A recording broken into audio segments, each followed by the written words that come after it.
What is up, everybody? We are here. We're here. We did the travel. We've been waiting for how long?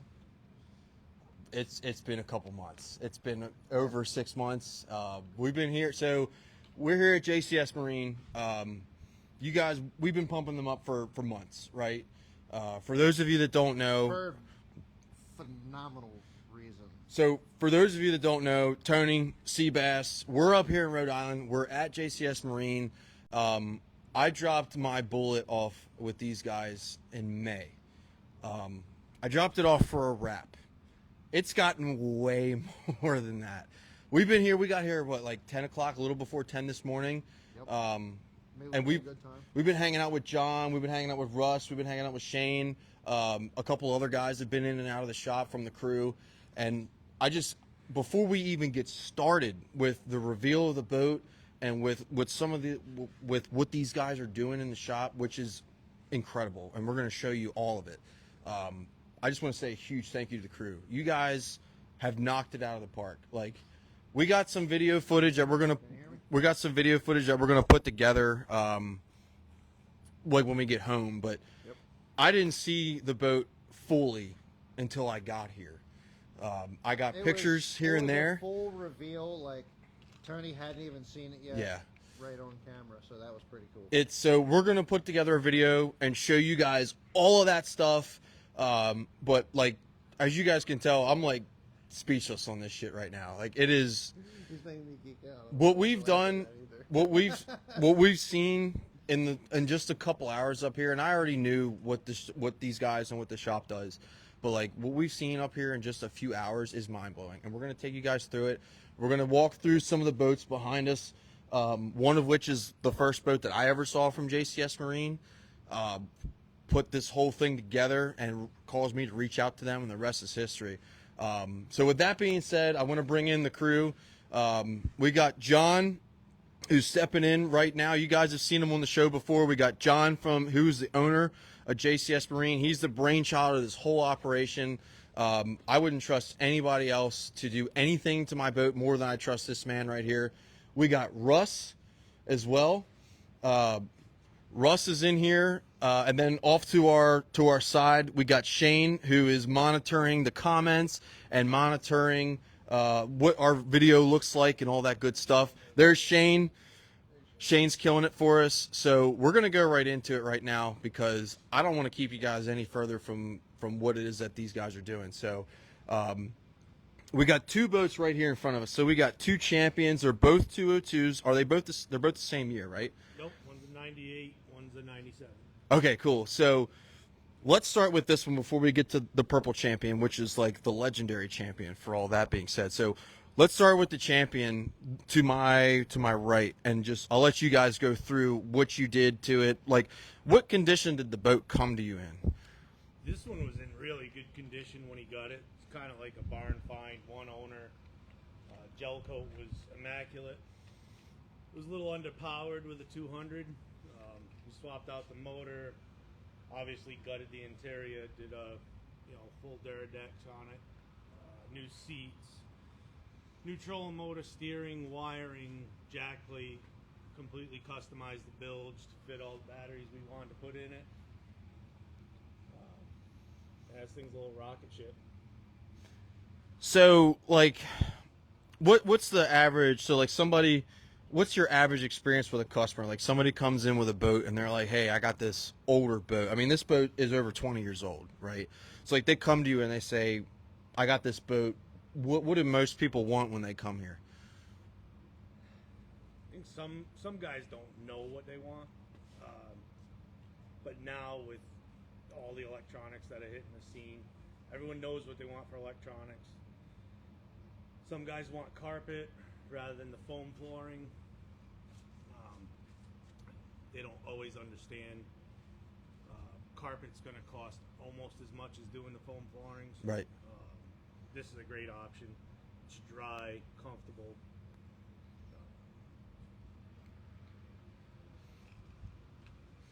So I guess, like, what, in your opinion, I mean, we know the price of boats is ridiculous, right? Like, And we got one over there that we're going to show you guys. I have finally put my eyes and hands on an Icon. You guys know how I feel about Icon. It's kind of changed my tune a little bit because that one over there is amazing. In your opinion, do you think for somebody who, whether they're a weekend warrior or just like a club angler, maybe some BFLs, opens, like, is it worth restoring a boat like this, or would you say, hey, just go get a new boat? At the end of the day, it's still going to be cheaper restoring an old boat than buy a new. But the boat's got to be worth it to you. Right. Right. You know, Champions, Bullets, Gamblers, those are all boats worth putting the extra work into, basically making it new without the price tag. And that's the thing, and we're gonna get to the Bullet here shortly, and that's what these guys do excellently. They've perfected the ability to take an old boat and make it new, which is amazing. And it's a cool, because you guys kind of filled a niche market, right? Like, there's not a lot of companies out there that I know of, if any other ones other than you guys, that will take an older boat like a Champion or a Bullet. Hold on one second. Sorry. His mic's not. Okay. Is mine working? All right. We'll just pass this one while we figure out why his mic's not working. So when you say, like, you guys restore these Champions, I mean, what makes the 202 Champion? Because there's two of them right here. What makes it such a boat worth restoring, in your opinion? Can you hear me in the comments? It is just the absolute epitome of bass boats. You know, this was way ahead of its time, and it's just timeless look to the boat. I mean, you put these two next to the new boats, and someone who doesn't know what it is will assume it's just as new as the brand new boat. And that's kind of like one of the things that I notice, and we're going to get to the Purple Champion too, but it's like, I mean, this thing could have come off the Champion floor yesterday.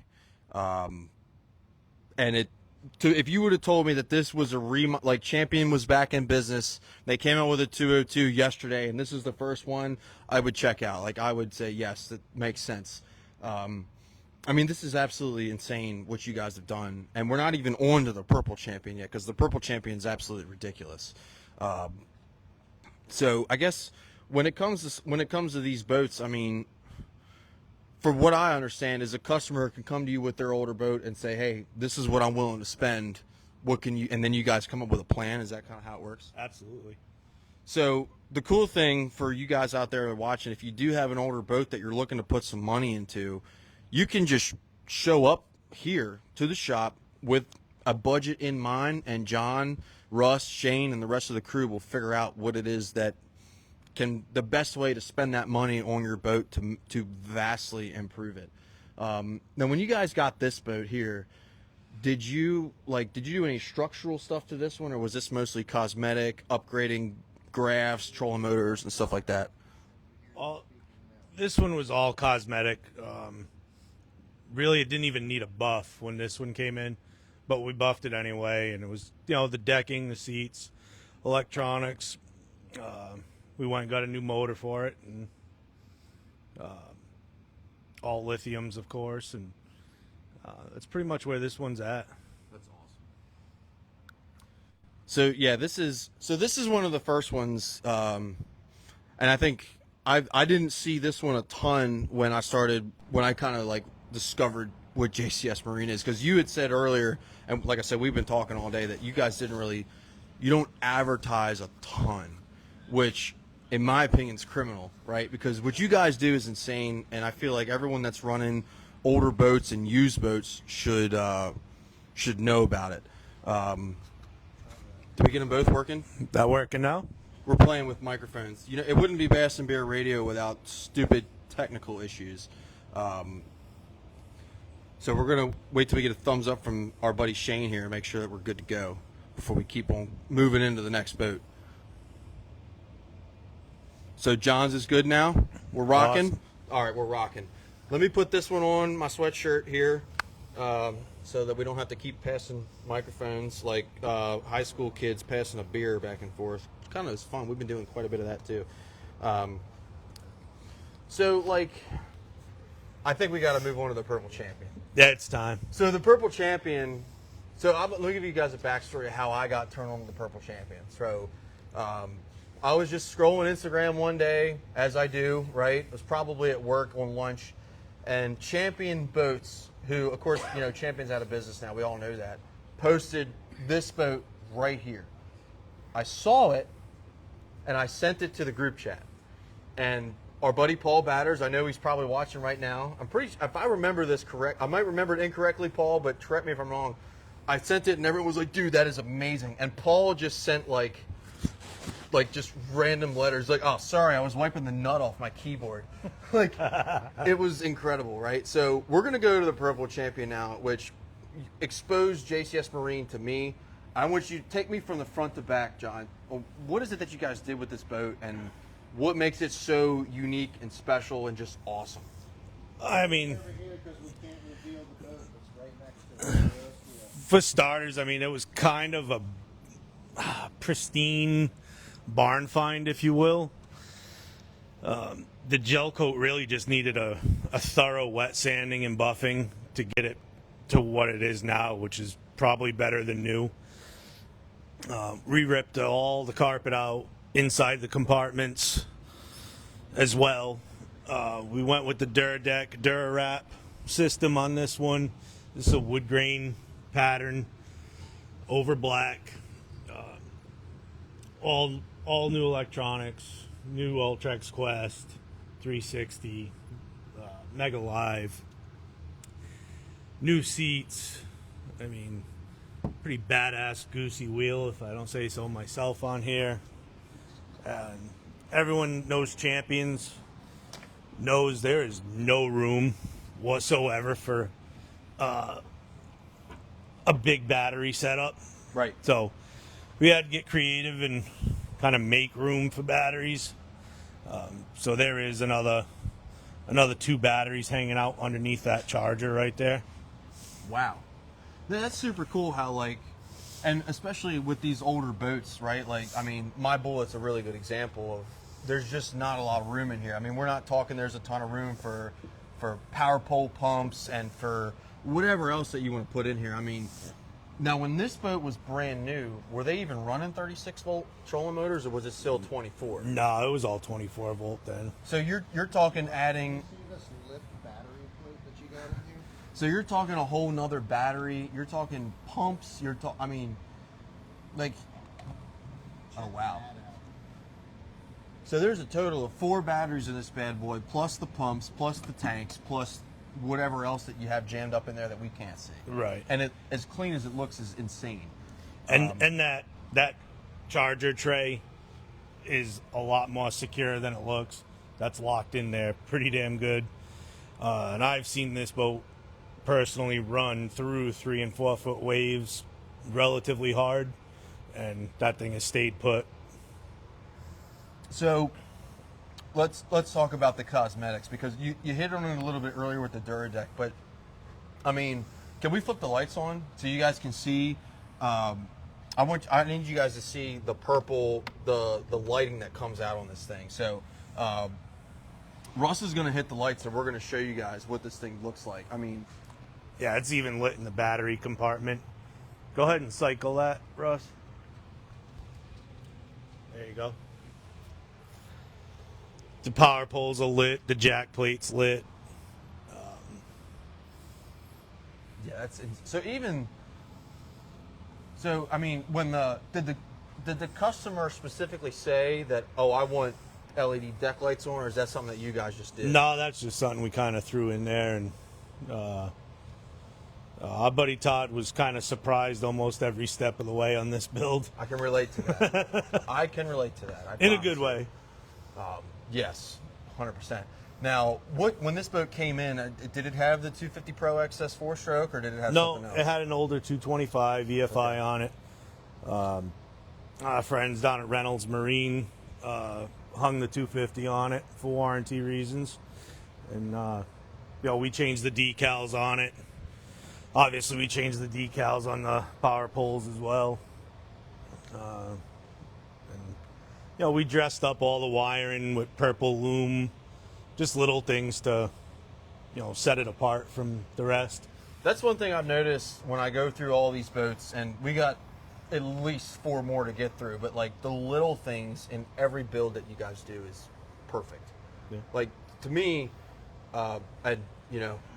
Chad standing behind the camera will tell you from factory it's not always perfect, but when you look at these builds, I mean, it's perfect. Like every detail is perfect. We don't I mean, compare anything from Ranger to what we had. but like if you I know you already showed it, but like there's a light in the jack plate, dude. Like find a factory boat that has a light in the jack plate. I don't even know why it's there, but it's sick. It looks awesome. Like, are you kidding me? It serves no purpose other than wow. Yeah, It's like awesome. right. It's incredible. And I think that's what really like when I saw this the first time, and I saw it on like I think it was like Instagram or Facebook or something. I was like, that's sick. Who built that? And now that I see it in person, it's like, I mean, if you keep flipping switches over here, it just the mind continues to blow. By the way, there's an entire sound system in here. What's ballpark on this champion? What it's not for sale, but what something like this go for? I mean, this boat, the way it sits with the new motor on it, I would price this around 55, and there's going to be so doable. Yeah, I mean, there's guys that are probably rolling their eyes that are watching or listening right now. But you got to compare apples to apples. And this boat, there's not a lot of them left. It's got a brand new 4-stroke on it. It's been rewired, nose to tail. You're just not going to get a better boat for that money no matter what you buy. So when you guys built this, you didn't have to pop the cap or nothing like that? No Nope. transom rebuild, nothing like that? Nope. Cool. Oh, wait till we talk about Tony. Oh, yeah, we'll get there. Don't worry, we'll get there. But, like, so, and that's the thing, right? So you say 55 is pretty fair. But this has every piece of technology that a loaded brand new bass boat from Ranger, Ski. Oh, absolutely. Phoenix. I mean, it has everything that rig, wherever it is that you get it from a cookie cutter brand. I mean, you get into Bullet, you get into Vexus, you get into Icon, which we're going to talk about. You're talking double plus the price. So you can get a boat with a warranty on the motor, completely custom, just badass from bow to stern, and be well saving of the money. Which, I mean, you can't. To me, that it's awesome that you guys do that, right? Because so many guys that I know personally, who are hardworking, working class guys, they just can't afford $85,000, $90,000, $95,000 boats. Oh yeah, but this is affordable. They've priced the working class out of it, unless you're going to finance a brand new boat for 20 years at 13% interest. Which, I like, to me, everything about this boat. And of course, I can say that because I'm standing here in front of it, and I've looked at it, and I've seen the craftsmanship. Yeah, it's fine. We finally have we've laid eyes on the boat that went viral. Yes. And it is everything that the pictures. Like if I had the choice between this boat with all the gadgets and a Z20, Z20 Pro Nitro, the Z20 Pro is going to be more. It's not going to hold up as good. This is completely custom. And I have the warranty on the most important thing, which is the motor. Yeah. Which, I mean, find fault with that. Like that's. I think what you guys do is awesome, particularly for guys that are working class that just they can't afford a new boat. But something like this, a custom build, a boat you already have, is you can make it what you want it for a much cheaper and affordable price. I gotta say, after seeing you go through the process, talking with John and the guys here and whatnot, if I was going to go back to the buying process again, obviously I'm not going to go with a Ranger for multiple reasons. But really, you sure? Anything new is kind of out of question at this point. It is just worth it to buy something used and take it up here to these guys and get it restored and have a boat of this basically the same quality of new. Honestly, the craftsmanship is better in some of these old boats, and just have a nice looking boat like this for just wanna the make sure price we- of it. It's 120 I just wanna make grand sure on we some of have these boats is a little enough people ridiculous. when You we can go to the Bullet, because that's this the whole Champion, thing. in my opinion, is one of those boats that people know from around the country, and a $55,000 price tag. I think it's not for sale, but Everything's for sale. Sorry, For- Todd. it's not for sale for $55,000, but a $55,000 price tag is insanely fair compared to if you want to talk about a brand new. Oh yeah. But you know what I mean. Magnet down. I'm going to take a latrine break, and then we're going to get into the Bullet. We'll talk about the Bullet, the whole reason why we're here. The So, Bullet. if you just give me 30 seconds, and we're going to get into it. Tony's We're gonna go take a shit. That's not what I'm going to do. I'm going to turn it over to John, and then we're going to go through it. But what do these Champions run? Because we have Purple Power here and Golden Dust. I mean, they both look like lightning bolts. Speed wise, so this one, the purple one's getting right around 74, 75. Todd hasn't found the perfect prop for the boat the way it's rigged yet. This one here with the 2-stroke on it runs about 79. That's with 2 guys loaded to fish. 2 guys loaded to fish, Yeah. 79. These are the It's a same rocket. boats, right? Yep. 1 year apart. Okay. But there's no differences in the hull. No. Nope. That's insane. So what about the structural integrity of a boat like this? I mean, I guess the question is, I mean, you got somebody who's watching this, and they're sorry, I'm out of the frame. You got somebody who's watching this, and they're saying, okay, we get it, the boat's sick, right? The boat is obviously completely restored, but what about the 20-year-old fiberglass? What about the 20-year-old transom? What about the stringers? What about all this other stuff that, you know, what do you guys say to that? I mean, because I know you guys go through them and you check everything.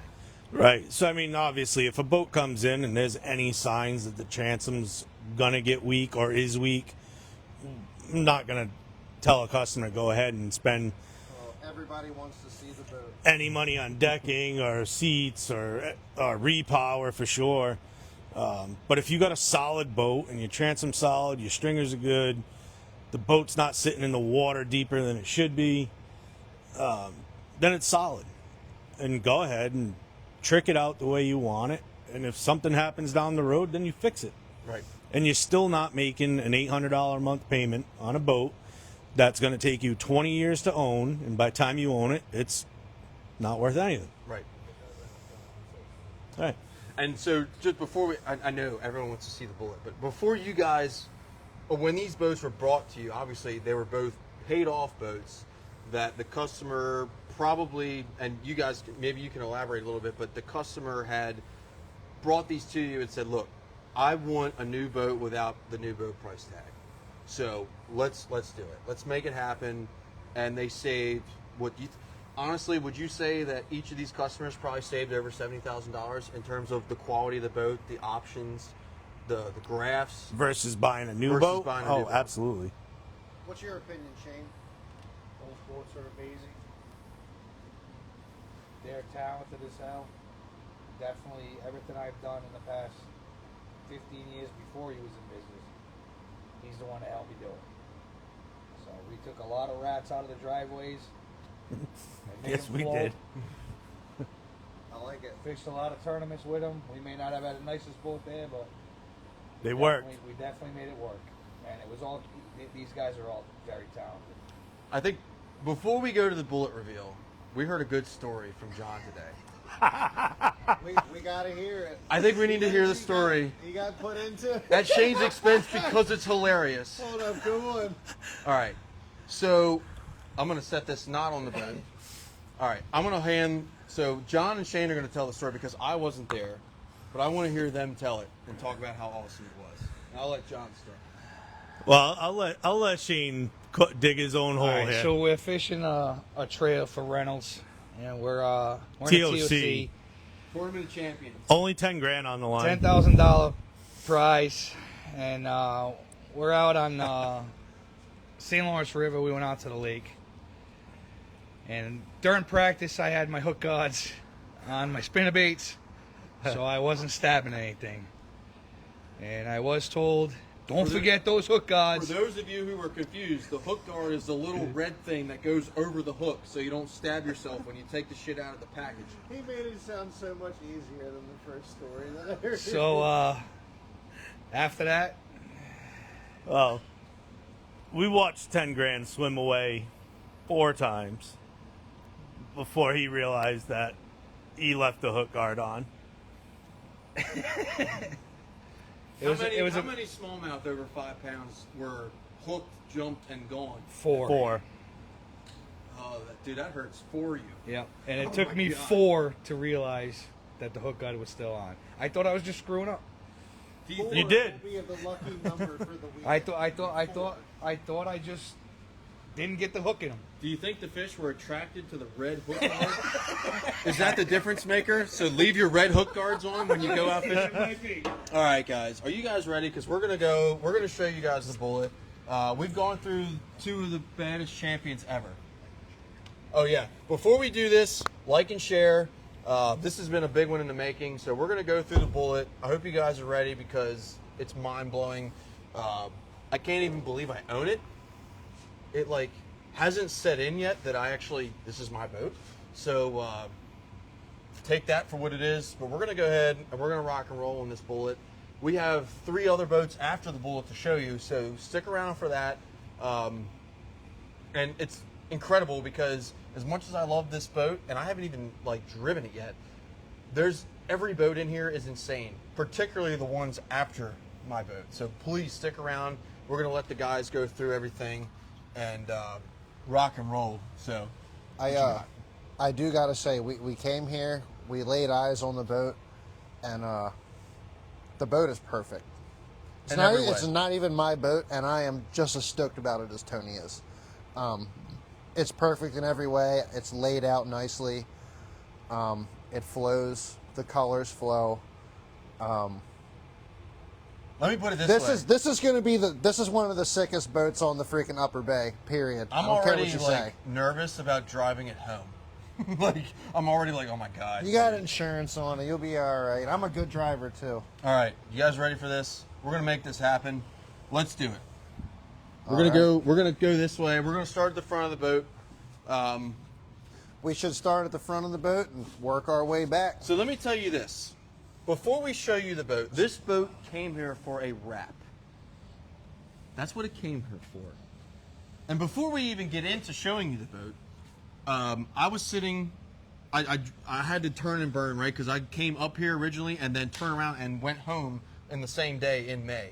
I sat here and I was like, I wonder what kind of shape the boat's in. John got up on the trailer and he grabbed the top cap and he shook it very furiously and he's like, she's fucked. It's like, oh shit. The cap's coming off. The cap is coming off. And in my head I was like, maybe it's not. I'll never coming forget on the phone in not the comments, but in our text message thread, we have me, Kevin, Rob, Tony, Paul. Paul, obviously Paul, and he sent the picture and he's like, I think I'm going to buy this boat, and we were all like, we don't think you should do that. Yeah. I don't listen. We don't to think my, that's, we don't think that's I a great peer pressure idea. myself. All right. So he goes and he buys it, runs it multiple times. By the way, We're gonna get into like that. 70, like 70 plus. We're gonna get into that, and he was running on powder.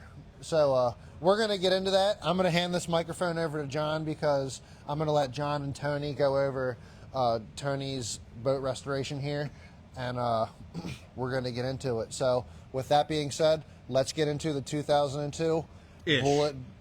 2002 to 2024-ish boat restoration call from it JCS Marine. A 245 because it's basically 2025. Because Anyway, it's going to go we're gonna do it. 245 miles an hour. Anyways. Yes. All right. So this is it. The moment of truth. This is the bullet. This is what I've been waiting for. This is what we've been waiting for. Exceeded every expectation I could have possibly had on this boat. And before we show you, I got to say thanks to the crew here. And it's not everybody, but John, Shane, Russ. You guys killed it, man. You guys took a boat that was clapped. I'm talking like my 12 valve clapped or worse. Clapped. And It was bad. Bring the 12 valve up here because it wouldn't make it And- clap. Wouldn't make one more run on this bullet. Motor be at the bottom of the lake, clap.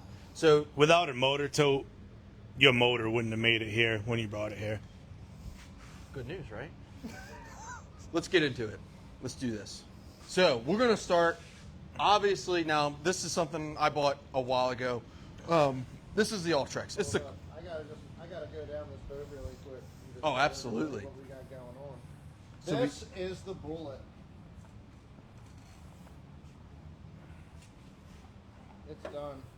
it's done. JCS Marine.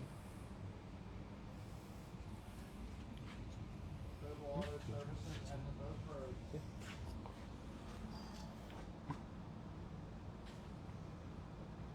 C-deck he put on the brand new Ultrex Duradeck. Quest. Ultrex Quest. The Duradeck. So the cool thing about it, and then like I said, keep my work and personal life pretty separate for the most part. But if you guys can't see it, I have the Keystone right there. Shout out to the 1st of 175th Infantry Division, which I'm a proud member of. Absolutely. I got the custom logo on there. That's all I'm going to say about that. But this thing is insane, right? So the trailer redone, the boat completely redone, the wrap clean as shit. JCS Marine on the front. Even the lettering, even the whole ID number is perfectly done. Every single This thing freaking flows every so single well. detail It's absolutely of this boat amazing. is ridiculous. So the stereo is actually playing, which I didn't even know was going to be part of the boat, which is amazing. So I'm actually going to turn it up so you guys can hear it. And this thing gets loud. It gets extremely loud, actually. Hold on, sorry. I'm playing with my phone right now, and my phone's a piece of garbage. It's going to load eventually. But anyway, back to the boat, right? So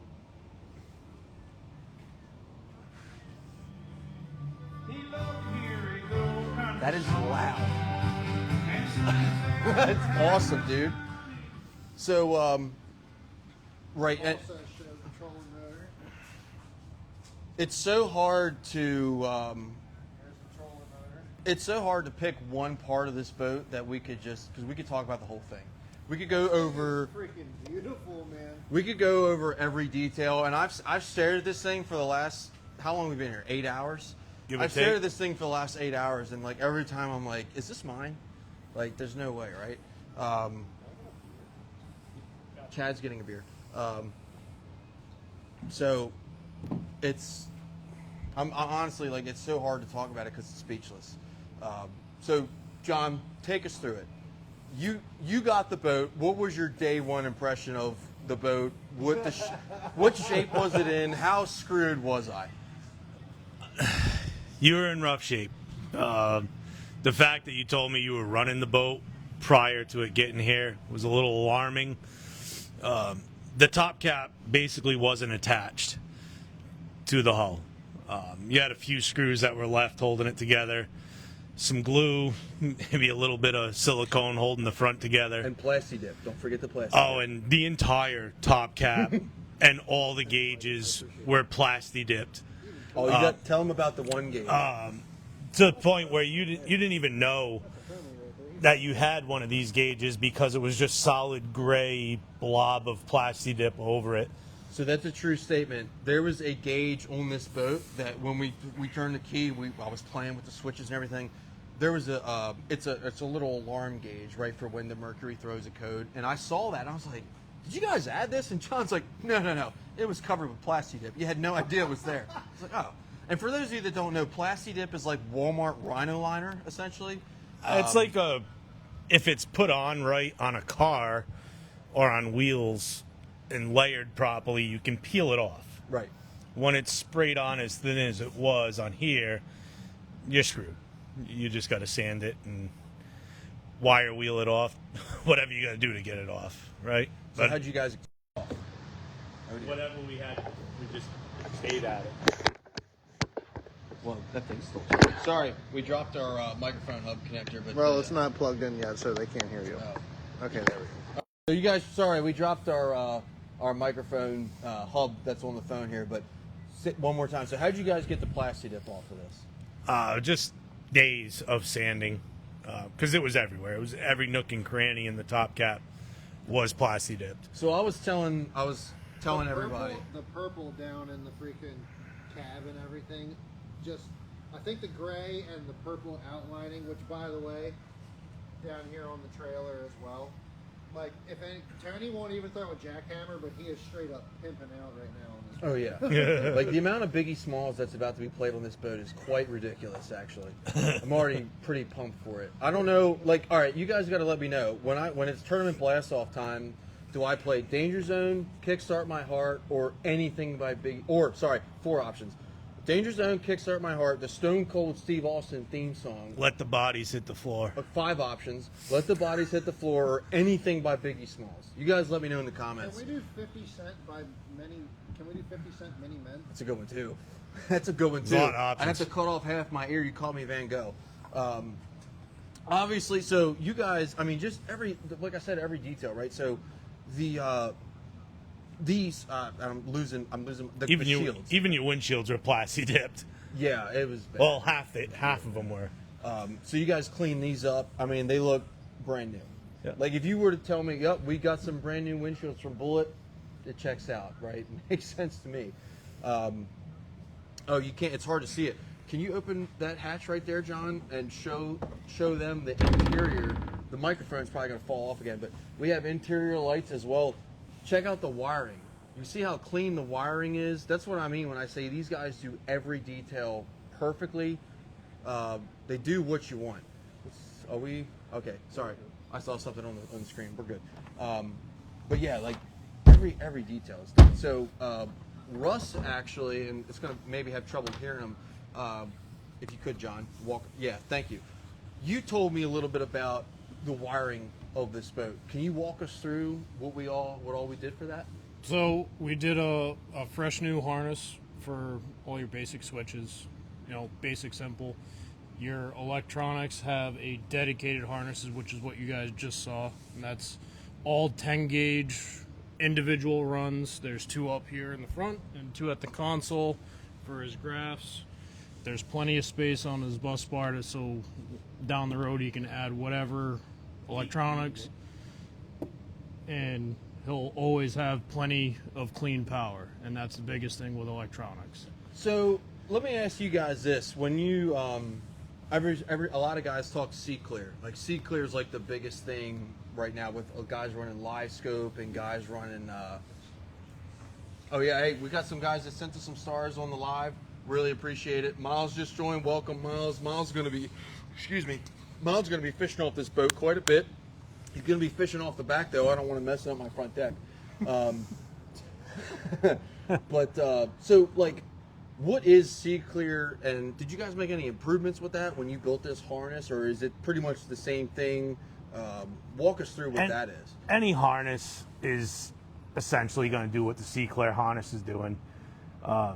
You're getting dedicated power from your battery. The Sea Clear connections, I personally don't like them, but they work for the DIY guy. Mm-hmm. They're easy to use. This is just a step up from it. It's getting fed by 8 gauge and then stepping down, to the 10 gauge. Cool. So, and I guess what's the point of that? So like, when I first got my Ranger, I used to there was a little switch panel on the Ranger, and I used to just plug the thing into it, and it ran like 16 gauge wire. So, what's the bigger gauge wire really do for the grabs? You're not losing any of the amperage from the battery.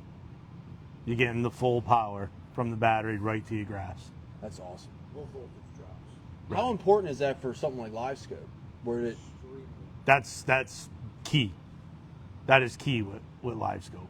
So I'll tell you so you guys know I've been running live scope for a while, and it's going on this boat. We don't have it attached yet, but there is a custom front graph mount that we have for this boat that we're going to put on. We got a Helix 12 going up front. We got 360 going up front. We got the Garmin 106 SV going up front, which is the same thing I've been using, the 32 LVS 32. Sorry, but I noticed a drastic improvement when I went from running my live scope from my cranking battery to a standalone lithium battery for that. So big thing, if you guys are having some trouble with your live scope, the picture's not very great, check that out. It helps a ton. So we've talked about the wiring, we've talked about the Ultrex, we've talked about the graphs. Let's go back to, let's start at the seats. I mean, we got the lights here, we got the seats. Like, walk me through the console. And it's going to be a little bit hard to see because of the camera, but we have a custom mount because you cannot find any console mounts for a Bullet of this age online. So walk me through, John, how did you guys create that custom mount for me? So like you said, I mean, for this era Bullet, there's not a lot out there for options, especially for a dual mount. Just broke out some cardboard, started making some templates, started cutting some metal and fabbing it together. This one's actually all bolted together. Go ahead, shake it, see if it moves. Well, the boat moves, but the mount doesn't. That's freaking solid, man. The Ranger thing would have freaking torn off my boat if you did that. So you know your dash panels. Again, we could have got them from Bullet. They have all their panels available. The switch panel was on back order from Bullet, so we didn't bother. This is vinyl wrapped, both dash pieces. This is a custom vinyl wrap as well with all your indicators. Just kept it simple and clean. You know, really the main thing is the structure of this boat. I think the seats do a lot for this thing. Yeah, so walk us through the seats, because Cosmetically, the seats I really think do a lot for this thing. they're not original either. These are, so where do these seats even come from? These are pretty much cheap seats you can get on bassboatseats.com. We had them kicking Really? around. What? No. These are cheapos. We had them, so it was definitely a step up from what you had. Yes, what I had wasn't attached, really. Well, your whole seat pan wasn't attached, but we'll get to that. Yes. When we get to the back of the boat, after we talk about the freaking monster of a freaking engine that's on the back of this thing. Yeah, we're gonna get to that one. I'm pumped about that. Other than that, we just kept it clean, got everything structurally sound. I mean, when the boat came here, like the top cap, including the consoles, were not attached to the subfloor. The subfloor was not attached to your substructure. Nothing was really attached on this boat whatsoever. Was living on a prayer. The thing that I really appreciate about this build, right, is like you guys made this look so clean, but you kept it simple. And you guys that know me know that I'm super simple, right? Like I like simplicity. I like That's the tizzle. yes, it is. Yes, it is. But I like nice shit, but it's got to be simple, right? Like, and we're gonna get to a boat that may or may not have a G-juice injection system here in a second. Does that one have it? It does. It does. So we're gonna talk about that. Snap. But I like simple, right? And you guys did that. You cleaned up what was there. You made it simple. It's something like, it takes me a while to spell things. It's really nice because everything's right there. It's simple. It works. It's clean. That's what I care about. Paul And says you're not simple, you're cheap. that is also true. So, I mean, obviously the lights kill it, right? Headwaters Jim Fallon says, beautiful work, guys. Hands down, great job. Yeah. Thank you, Jim. Thanks, Jim.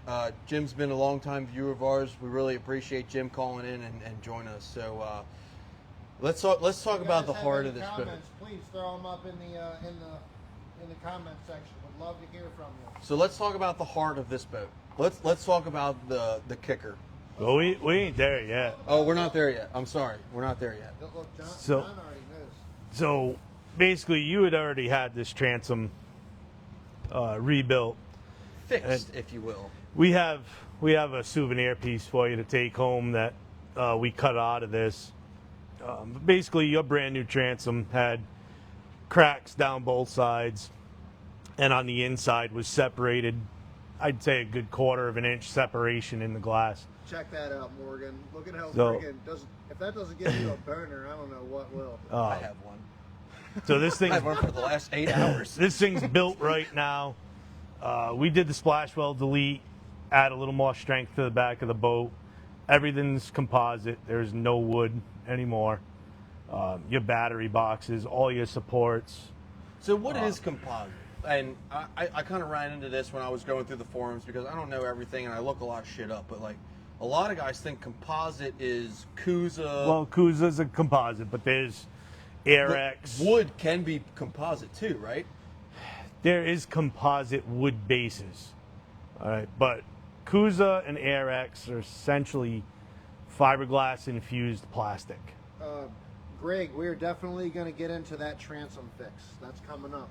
Oh, okay. So Greg says, let's see in the back of the fix on the transom. So John already kind of talked about the transom a little bit, and I won't mention who did it. I had the transom repaired, as John said, but it wasn't up to par. John actually, This is all brand new. Oh, yeah. Everything in all here. This is all brand new. So what was the line you said? I was one wave away from the motor just being completely shot off the back of the boat.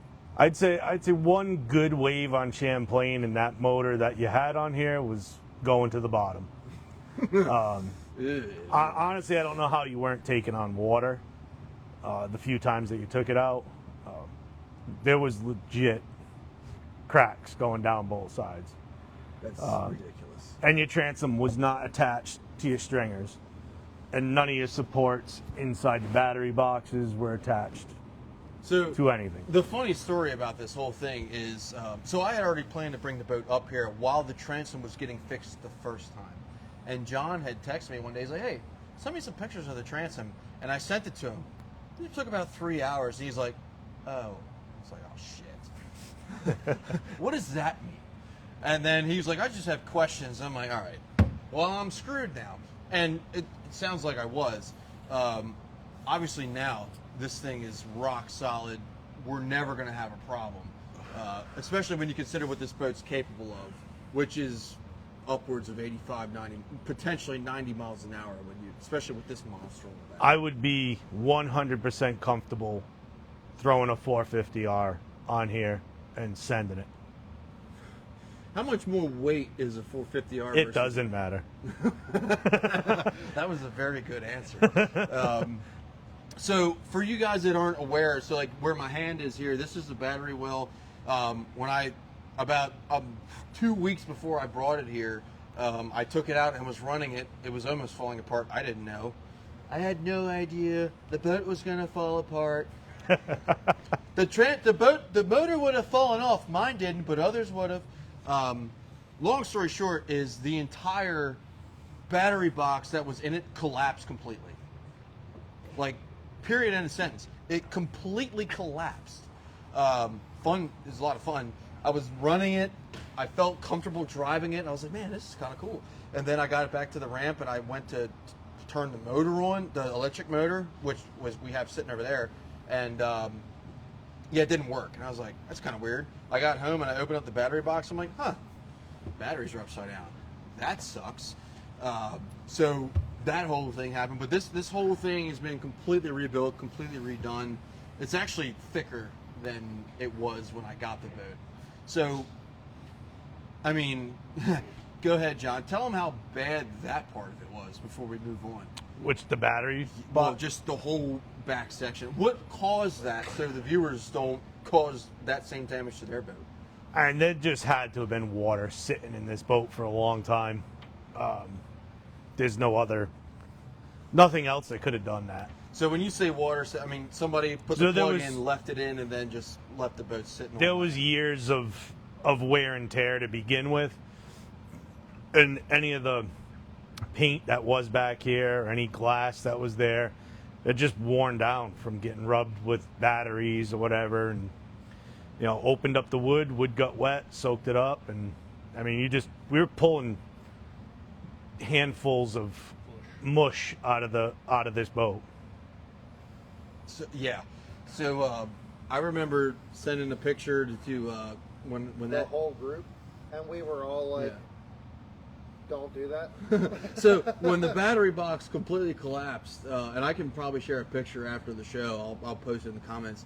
I sent a picture of it to John, and I was literally holding a glob of fiberglass in my hand, and John's like, yeah, we kind of figured that was going to happen. I was like, oh, for fuck's sake, you haven't even seen the boat yet. So tell us a little bit about and this is the only thing that even Bullet guys will say is like a little whack about Bullet is all the pumps are under this guy, which is the fuel tank. So you guys replaced all the pumps, all the wiring to the pumps. Hold up the Labatt's.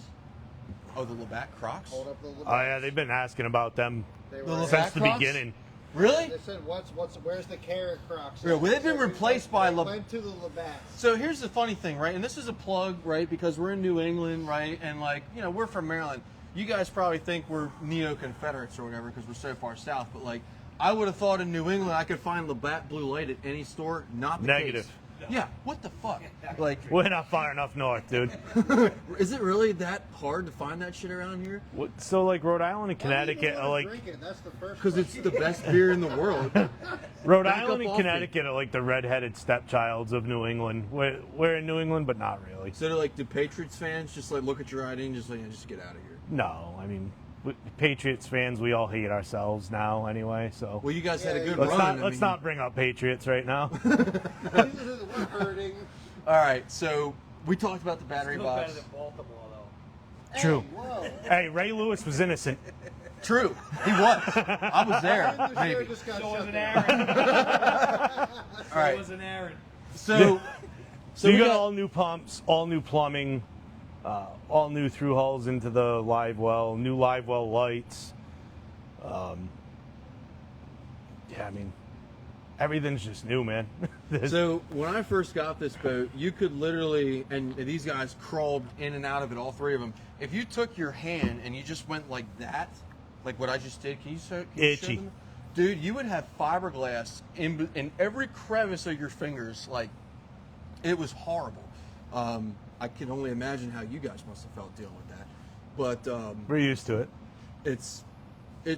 when you It's part of Russell's DNA now. yeah. When you were in this boat like I was, and now you see it, How many it's gallons insane. is that fuel tank? It's 35, right? 30 to 35? 36, I believe. Yeah. Is that going to be enough to take you from Mariner Point to? God damn it! The flats? No. Well, that's the only place I fish, so don't say anything. You're going to go from Mariner Point to Dundee Creek, and you're going to have to refill. No, not that far. I could probably run, and with in It's a, literally probably like. on a 2 full miles. tank, I should be no problem running from here to the flats and back on a full tank. Now, the interesting thing about this is that You're these- gonna have to baby it. So, the flats is See what, how 30 Tony miles? paused for a second? He Well, was now I'm very curious. taken back by that. He doesn't. So understand. the flats is about 30 miles. So 30 miles. Is it that much? Maybe. Okay, let's say 25. I thought it was 36. Is that? You're gonna doable have to on- baby it. Really? But again, it's a bullet. So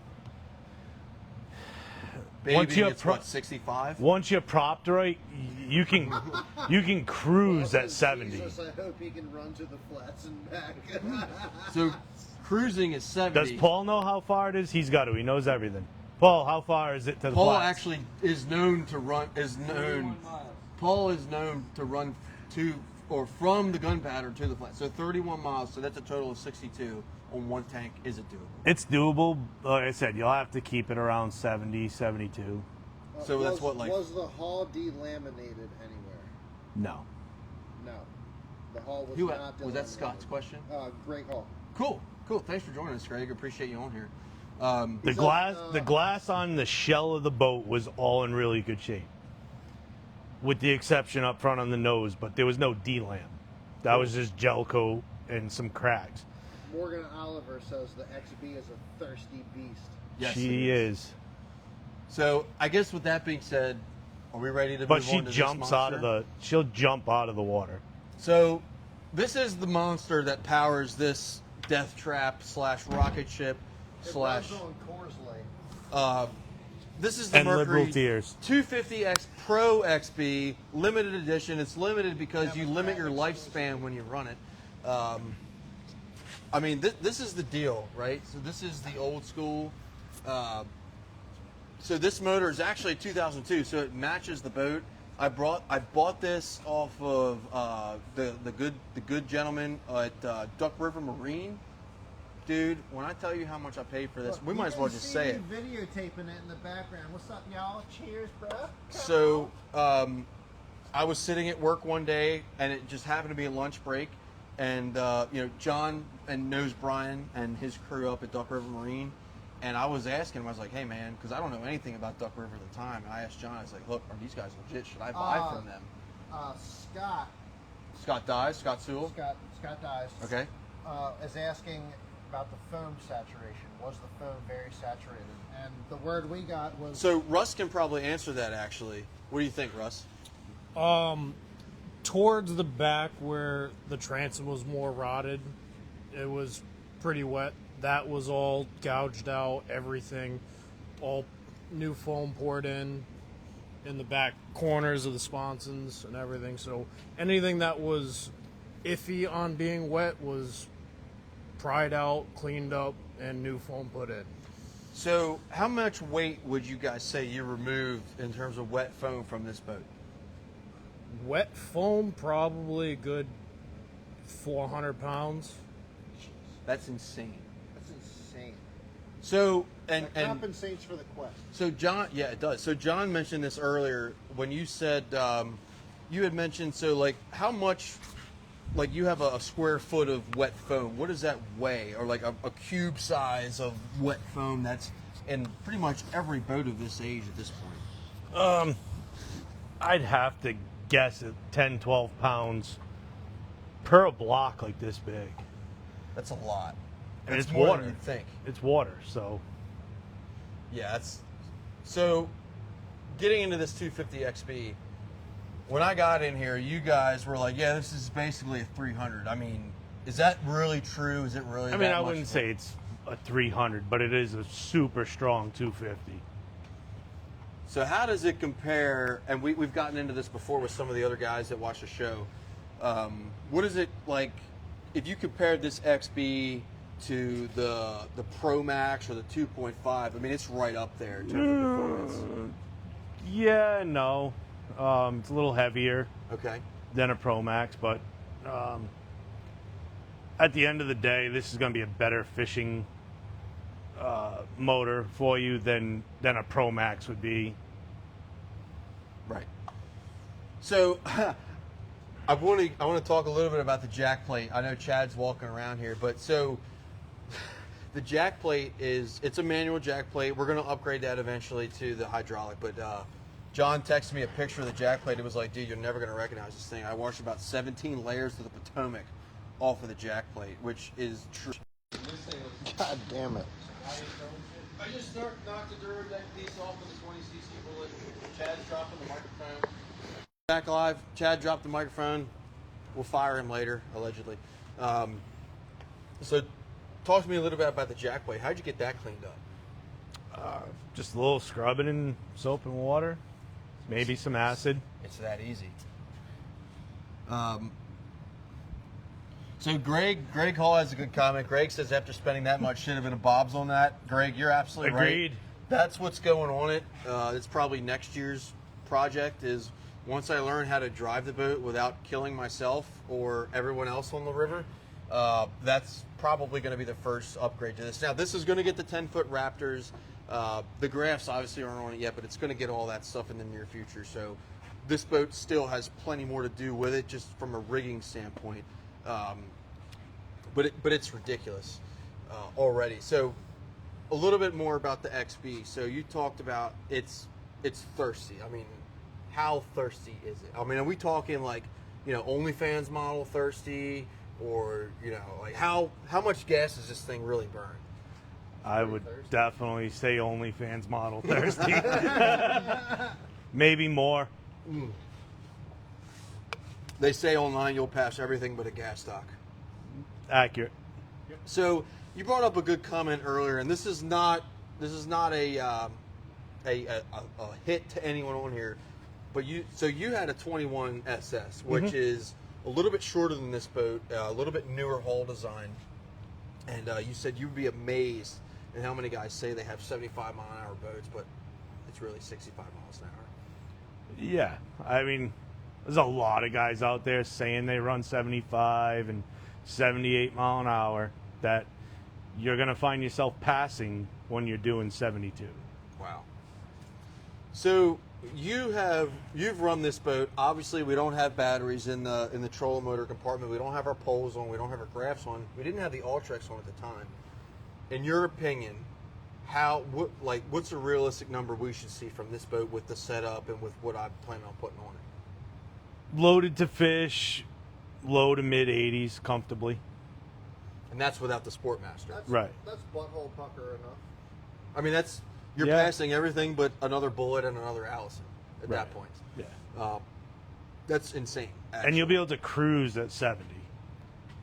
Not necessarily sipping fuel, but saving fuel.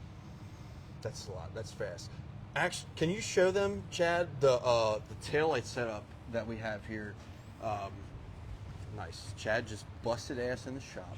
I think the microphone picked that up It probably because did. it danced on his. We're looking at the taillight here. What's that? We're looking at the taillight. Yeah. Show them the taillights.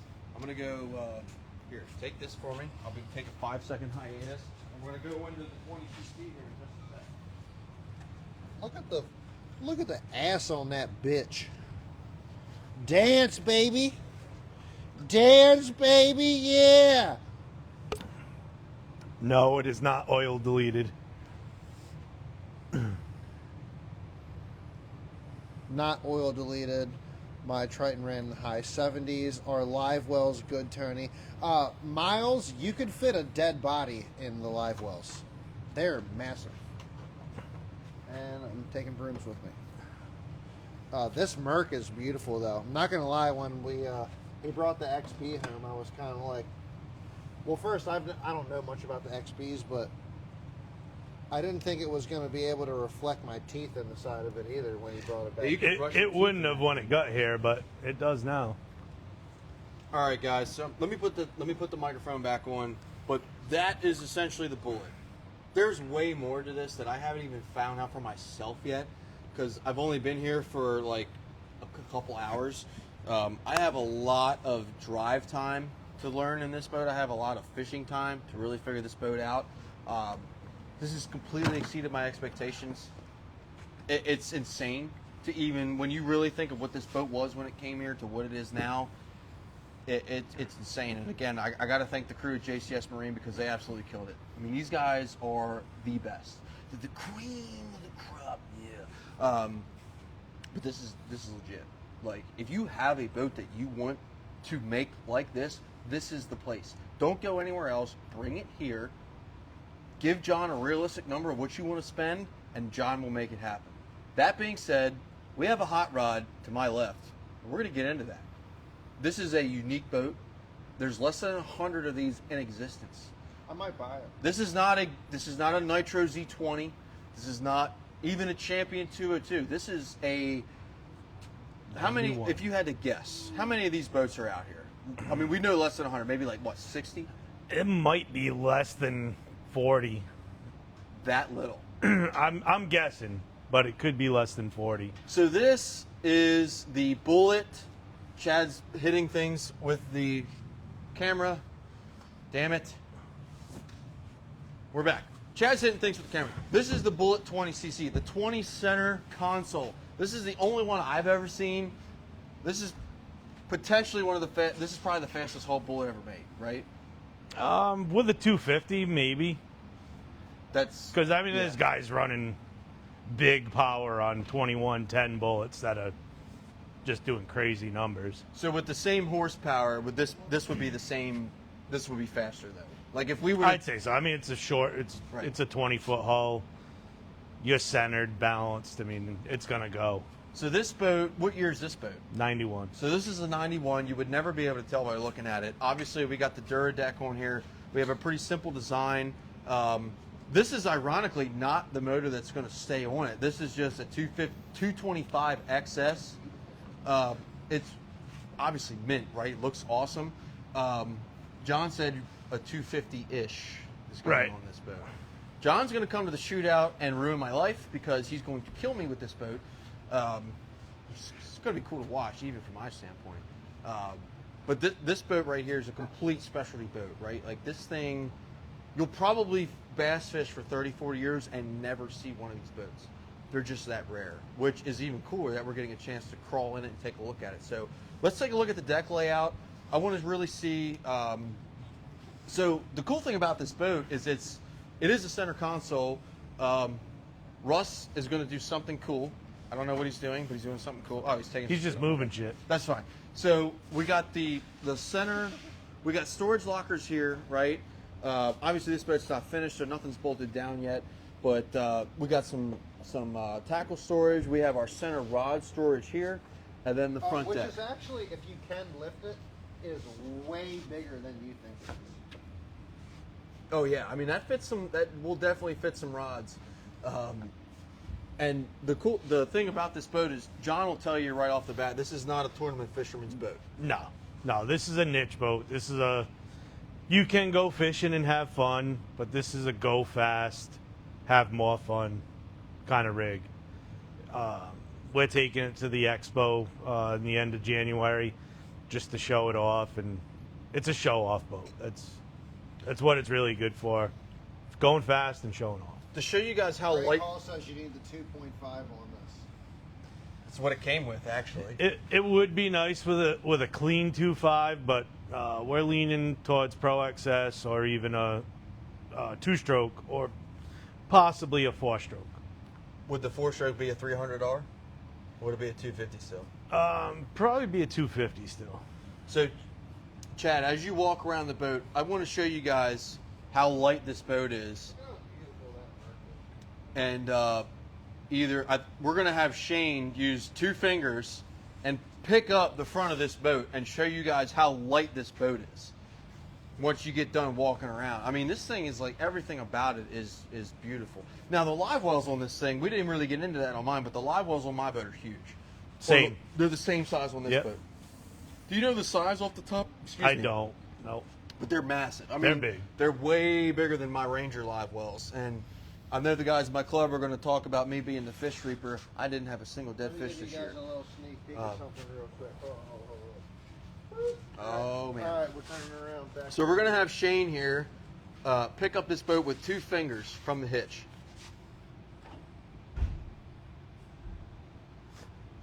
How do you drive that? So keep in mind, this trailer is as it was set up from the factory, right? This is the factory trailer. How's the boat not just like flip straight up in the air and sink? Trim. Know how to drive it. You gotta know how to drive it and keep the trim down. I mean, like, effortless, dude. Like, this isn't even a workout. It's insane. This is like picking up your John boat trailer. And this is a 20-foot boat with a 225 right now, XS. It's going to have a 250-ish.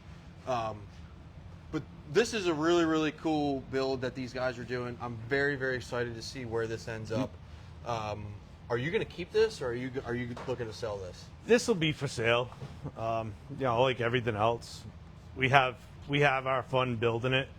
I mean, this boat was red and white when we got it, all red inside. Obviously, it looks like it's just black and white right now, but the pins are silver. There is a good amount of green flake. I knew it was coming in the comments. Paul Batter says, pick it up with your wiener.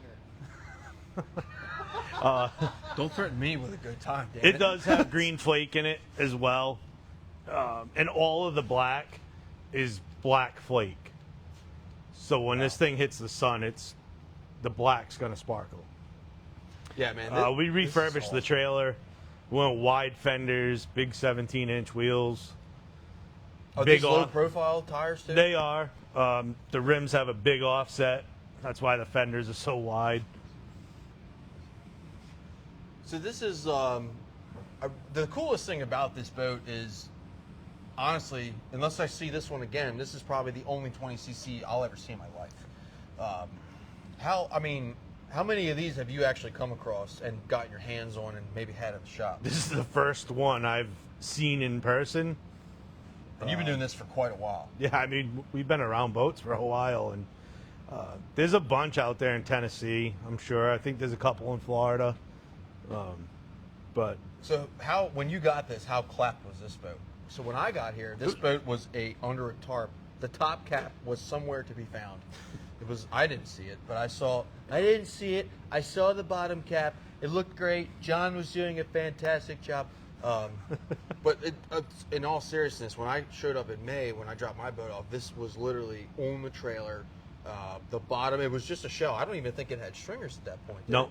So we took this down. We took the stringers out. All the coring came out. We re-cored it with balsa like the factory did. All composite stringers, composite transom. We beefed up the transom so that it would accept the newer, heavier motors.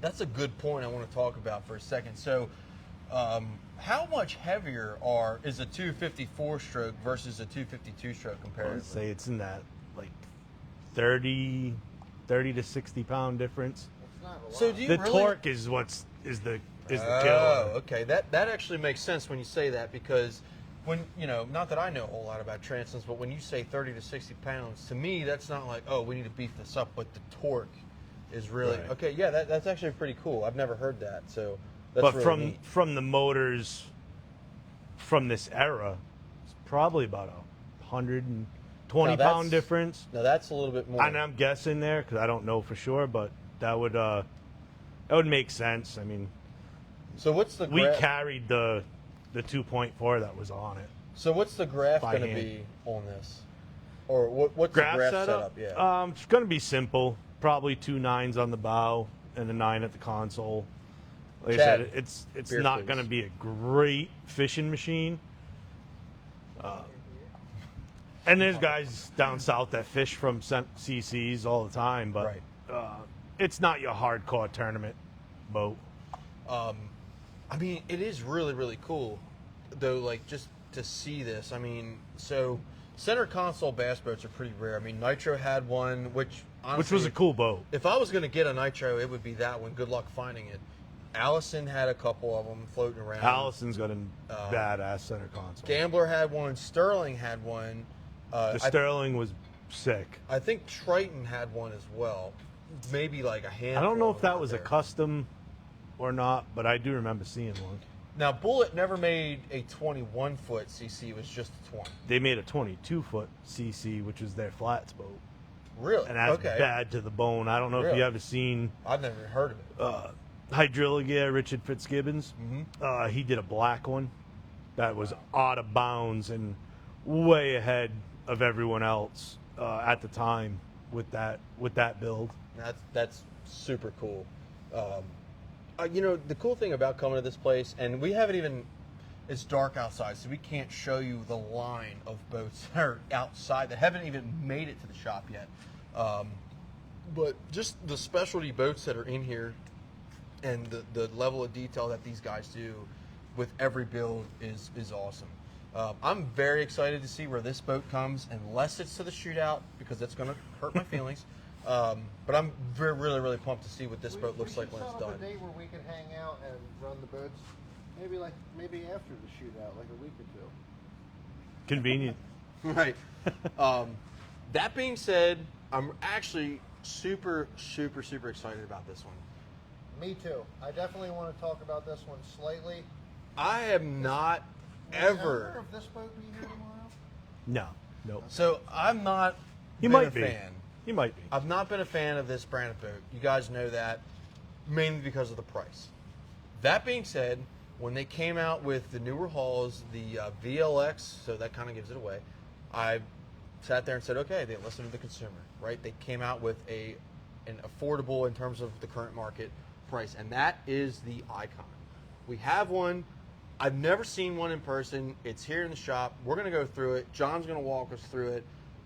It's a super cool boat. I'm not going to lie to you. It totally made me rethink just from taking a look at it and crawling in it, taking a look at what the boat is. I'm going to turn it over to John because he can talk way better about it than I can. Well, Let's get I into mean, this. we can keep this simple with the Icon because honestly, this is the first one I've actually got to touch and see in person. It is super clean boat, from what we've seen already, the layout's incredible. The build quality is probably unmatched.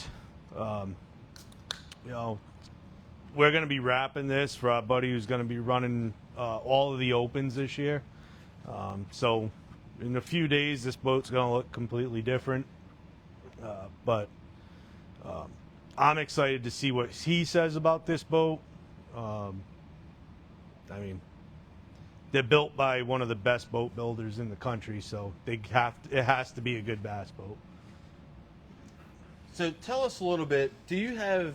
I mean, the unique thing about Icon is. Do a little walkthrough with this. Yeah. So the unique thing about Icon is right here at about the console, the boat actually gets wider. Do you know why that is, or is that just something that they do?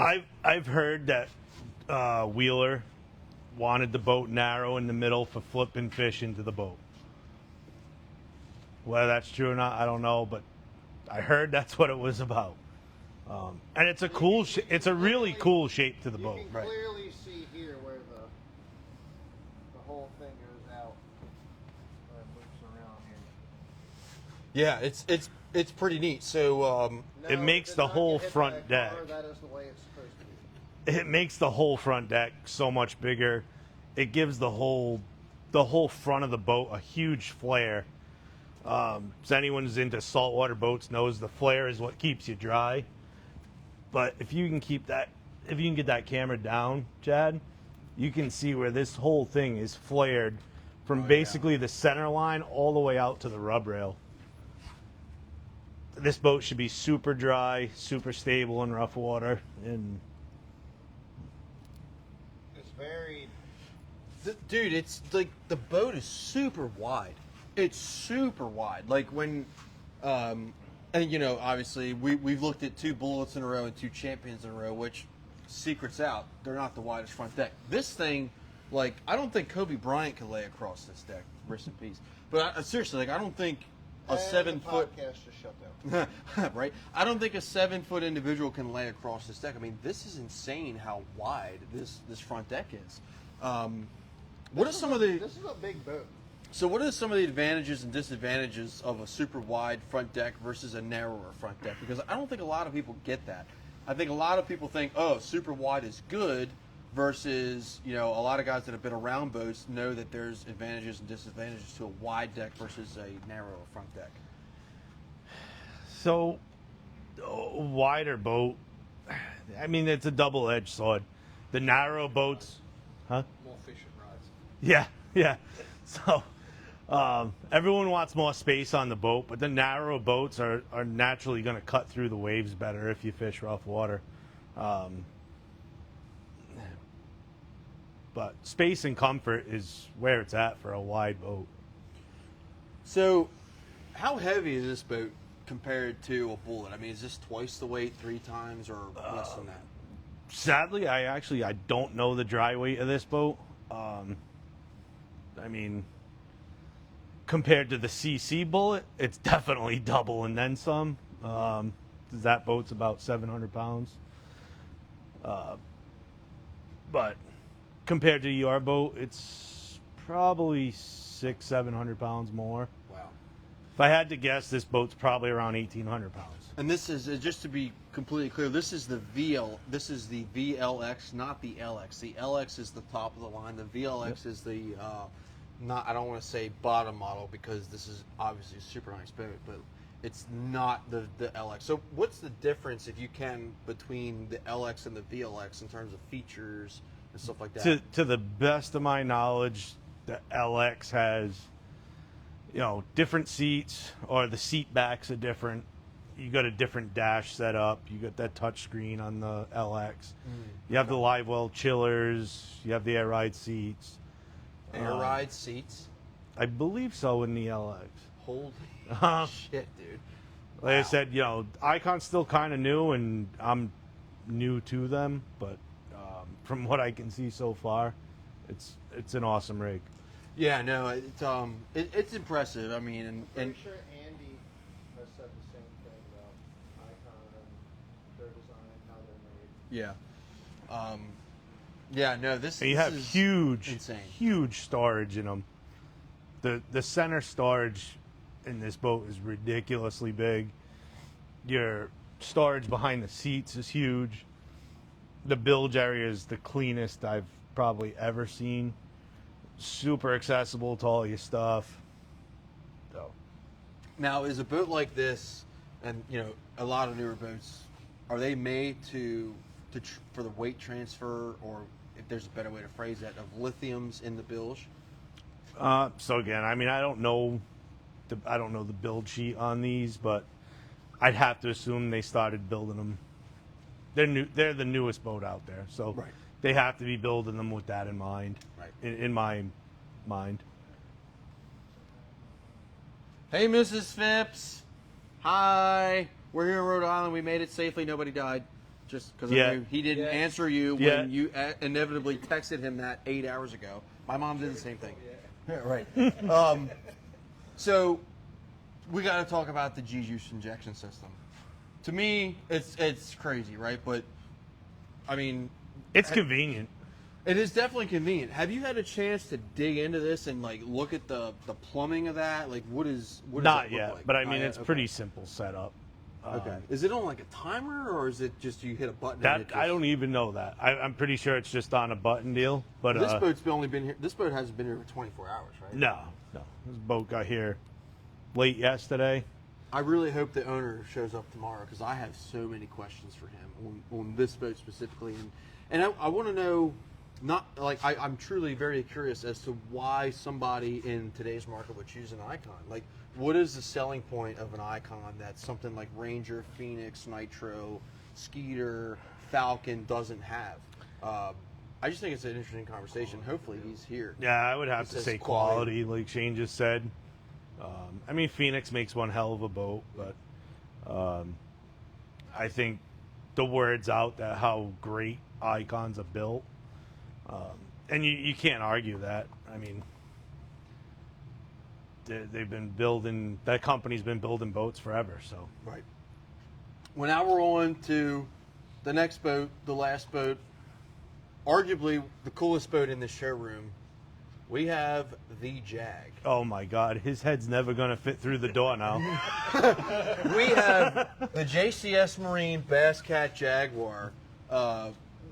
So we walked through this boat a little bit earlier. The graph setup alone is ridiculous. You'd have to sell your house to get it. So it's got a Garmin on it right now, but it's getting the move, right? It's getting the power pole move. It's getting the power pole move. This boat right here, it's not finished yet, but you guys will love the wrap. It's insane. I can't It's even evil. talk about it. It is evil. I can't even talk about it without doing it justice. So we're just going to wing around here and walk us through it because this thing's ridiculous. This is the Jaguar. If you guys knew the condition of this boat that when John bought it, you would be amazed. It's actually potentially worse than the Bullet. How would you describe the trailer when you got this boat? The trailer when we got this boat, a pretzel. And why was it a pretzel? This trailer and boat got rear-ended on the highway in Virginia. At what speed? The Virginia State Police estimated at 70 miles an hour at impact. And the car mostly went under the boat. So this trailer was rear-ended at 70 miles per hour. You showed us a picture. We can probably share that after the show for the folks that are watching. But like, when you say a pretzel, that's probably an understatement. It probably looked more like a war zone, if you will. Completely destroyed. Your hitch point on the tongue of the trailer was 4 foot off center. So is that So you got all right. So we talked about the damage to the trailer. Where was it? How damaged was the boat when you guys got it? so the port side rear of the boat took most of the damage. It was mostly from the power pole bracket hitting the sponson. The Yamaha broke off of the swivel. The lower unit got taken out. Most of the damage was from the trailer Insane. actually hitting the boat. Really? So the impact broke the bunks off of the trailer. boat went up, boat came down on the trailer that didn't have bunks anymore. So there were some scuffs. There was some gel coat work we had to do on the back here, but nothing structural. Everything was cosmetic on the boat itself. How is that possible? How is it? So, okay, you said the boat got rear-ended 70 miles an hour. The first thing it's going to hit is the lower unit, the propeller. How does nothing damage structurally? Well, Basscat builds a tank to begin with. So that's as simple as that. Yeah, That's insane. I mean, they build a hell of a boat, and the fact that the car was low enough that it went under. Rod locker for the passenger, for God's sake. So this boat's all stripped, waiting for Duradeck. Yeah, that's crazy. So I want to emphasize the fact that this boat was rear-ended at 70 miles per hour, and there was no structural damage to the transom or None. the fiberglass of the boat. None. That's kind of mind-blowing, actually. 70 miles an hour, no damage Like, to the structural integrity. how do you do that? I mean, that's all I'll right. tell you one thing: a Ranger would have turned to dust. That's a good question. So a lot of guys in the Ranger forum will say the Ranger transom is like Ranger's gonna is sue the deal. Restoration. And you're What deal? The bad deal? Well, there you have it. Okay, if it was ever great, when did it become not so great? When was it great? VX hulls. Exception. Okay. Beyond that, as soon as they went to that goofy no jack plate kind of deal in the back of the Rangers, that's when it was done. Really? That's so any Ranger that you see with a motor hanging off of it in the parking lot or in the water, it's usually that weird shaped back of the Ranger. And not to discredit them, I mean at that time they were still building a good boat. Right. And this is pre-Bass Pro. Right. ownership, I mean, of course, yeah. Johnny Morris killed that like everything else, but Are you gonna keep the boat murdered out? hell yeah. It's gonna stay murdered out. Are you going to take the hook keepers off the spinnerbait Next time, yes. when throwing baits from the Bass Cat Jaguar? Yes, unless it's practice. I like that answer. The hook guards will be on.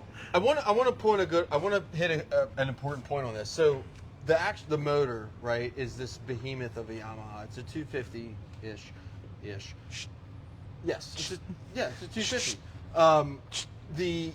It's wrapped, which I've actually never seen that before. How a cowling is I think wrapped. it's spray painted. No. That's satin black wrap. So that's Soon to be painted. It's a good tape job. Lots of Walmart spray paint. Soon to be painted. We want the whole swivel and bracket to match. So was this boat totaled in terms, like after it was hit, was it the insurance just say, "Yup, it's no good, get rid of it"? The gentleman who owned it got paid out on the boat. Whether it was totaled or not, that's between him and his insurance company. But the titles are clean. And the boat's flawless.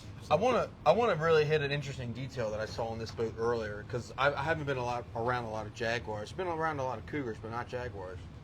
All right.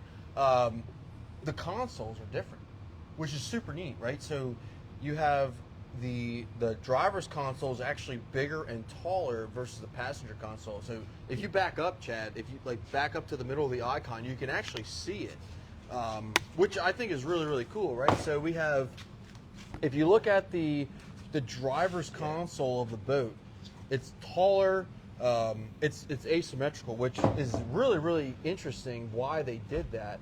Can you back up 15? No. He stepped on the box. Chad down. So if you Hilarious would that be? right.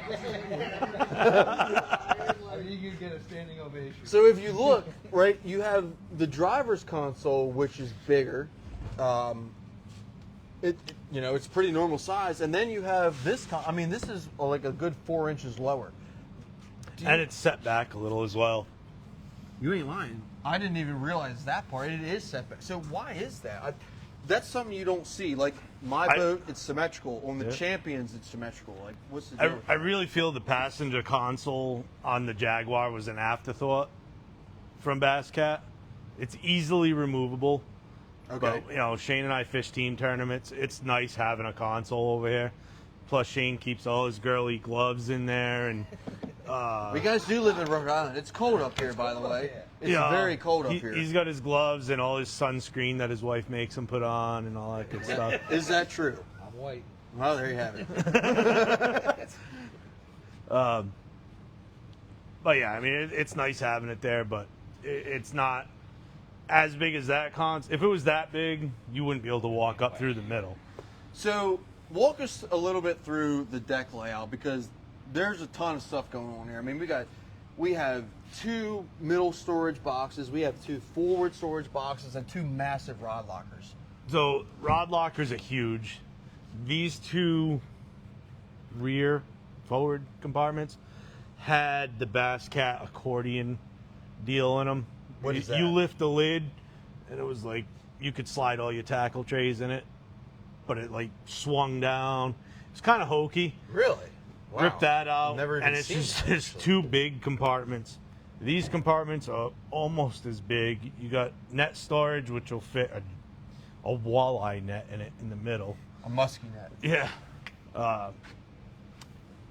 Obviously, it's got the passenger rod compartment. That's pretty neat, because I think Phoenix is the only other boat that does that, right? This compartment behind the seats, Spare trolling motor?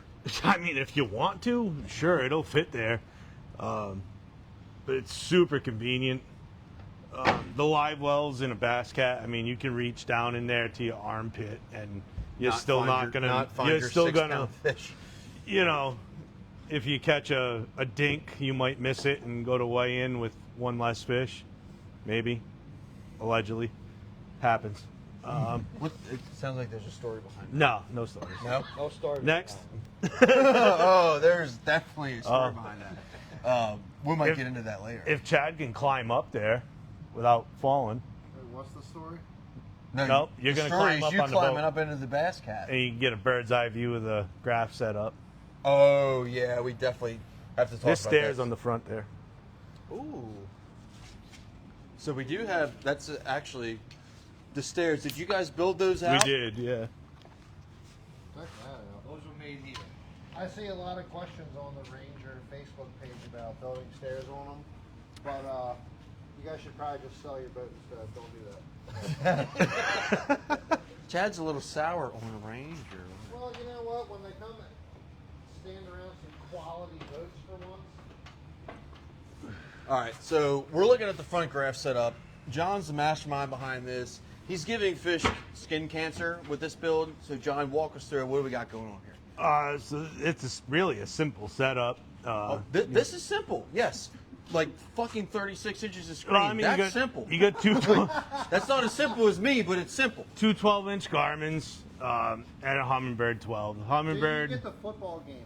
we probably could. The Patriots games? Oh dear. Hey, Whoa. the I had Humminbird to do is solely running 360 and mapping if we want to use it up there. Garmin obviously for Panoptics because they just can't be beat. It's on a precision sonar mount that we modified to hold the 3 graphs. Rock solid mount for a Bass Cat. And back here we got the 2 10-inch units. You got the low ramps up on here.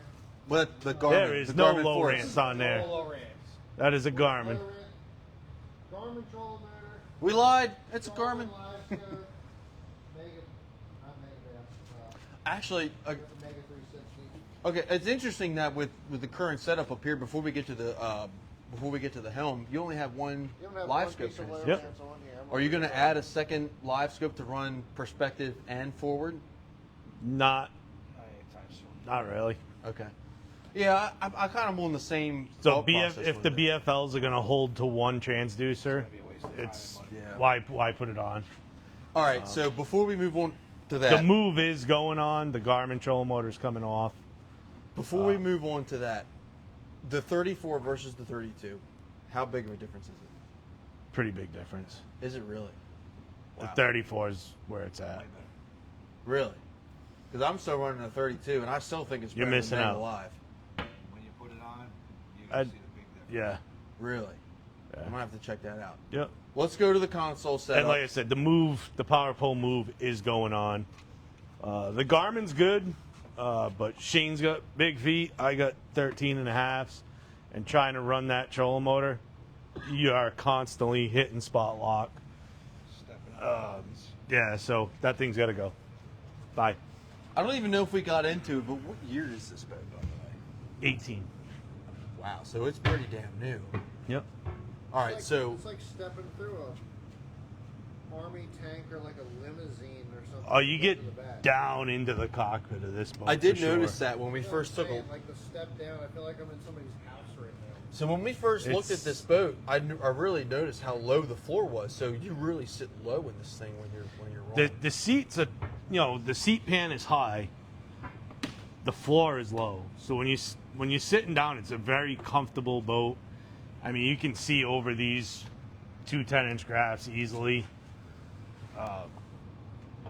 Big water, especially. I mean, everything's just eye level with you. Right.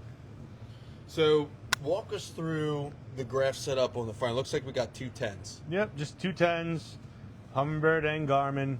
Humminbird for mapping, Garmin for side imaging, and sonar. Yeah, and Humminbird for the side imaging as well. Just a pretty basic setup, really. We did all brand new plumbing in it. Yeah, all the plumbing's new in the boat, new pumps, all new batteries. Can you explain the reason for the triangular live well system? No idea. Yeah, that's a question for Rick Pierce. It's so interesting. They've been doing it for a while, and it works. So I'm pretty sure It's very unique. I'm pretty sure they've explained it before, but I don't remember their explanation for They it. have, and I just can't remember. Yeah, same. And the setup in the back is pretty insane, pretty open. There's what storage on that side right there, but then the rest of it is. So there's It's interesting how there's only storage behind the driver's side and not Okay, right here where my pull the hand blanket is. out. Sorry. Nails on the chalkboard. Oh my There's god! two pumps here. Look at the amount of room you have back The there. amount of Oh shit my compact God. back here is insane. One tank or two? 2 and 1. Wait, so there's 3 fuel tanks. Yes, How do you? Okay, so I see one here. I see one there. How do you fill this tank? right there. Jesus Christ! Are So, you serious? so 1, 2, and what's the total fuel capacity of this boat? What is it, We 60? figured that was 60 gallons. 60 gallons. 60 gallons? So what do you? I mean, Christ, what are you running from the Gulf of Mexico to the Pacific on that? I mean, that's insane. Oh, Plattsburgh to Ty and back. So you Clayton to undisclosed location on lake and back. We heard about that story. In any tournament with enough time, do you have to refuel this boat? No. So, period. End of sentence. Regardless of how you will run out of time before you run out And of with, fuel. with the With right with prop. the Yamaha, absolutely you can just run. If it was a Merc, we'd probably need fuel at some point. That's insane. I want to give a shout out. So, All impulse lithiums exactly powering Yep. this thing. So John and the JCS crew, they're partnered up with Impulse Lithium. I mean, this is crazy. So I'm just glancing in this thing. I see 4 batteries, and plus, so we got the charger here. Is there more batteries in this thing, or is it just 4? Just the 4. So we got the 36 volt troller. Yep, you get two 36 volt, 60 amp hour trolling batteries, and two 120s. Yep. For Oh, the wow. 12 Okay. volt. For your, your starting, your pumps, your graphs. 2 25 gallons and a 10 gallon aux. Is that what is in here? I bet it's more than that. 2 15s. And That's 20. Damn. I think a lot that's of fuel. 30. Yeah, whatever it was. So No, it came to 60. So I think it's pretty cool because when I said 4 lithium batteries originally, right off the bat, I was like, okay, so you get 3 of these are for your trolling motor and 1's for everything else. But it's actually different. You have 2 for the trolling motor because they're both 36 volt, and then 2 12 volts for everything else. How many days in a row can you fish this setup without? We haven't really pushed it, but this is the same setup that I'm running in the Lund, and I ran 3 days in current on this setup and was at 70%. Yeah, I don't think we've ever had these batteries below 60, 70%. Yeah. That's at the end of a insane. tournament. So, and just to reiterate that for the folks that are still watching, so we have, what's that? Somebody's microphone's That would be his. It's all right. John's microphone's going to die. We're going to keep rocking. So just to reiterate what we got going on, we got a 36 volt trolling motor. We have 5 graphs. We have 3 12s, 2 10s. We got all the pumps. We got all the lights, which we haven't even turned on, but I'm sure it's ridiculous. If you looked at the other ones. What does a 36 volt impulse run price wise compares to others? I mean, they're competitive with everybody else. I mean, they sell a 40 amp hour, 36 volt battery as well. I like the 60 amp hour. It's the same footprint as your standard 27, Group 27 battery. Super light, Bluetooth. They have an app on your phone. You can monitor everything. And they're awesome people to deal with. 10-year warranty. No Wow, questions that's a long asked. time. Money well spent if you go with Impulse.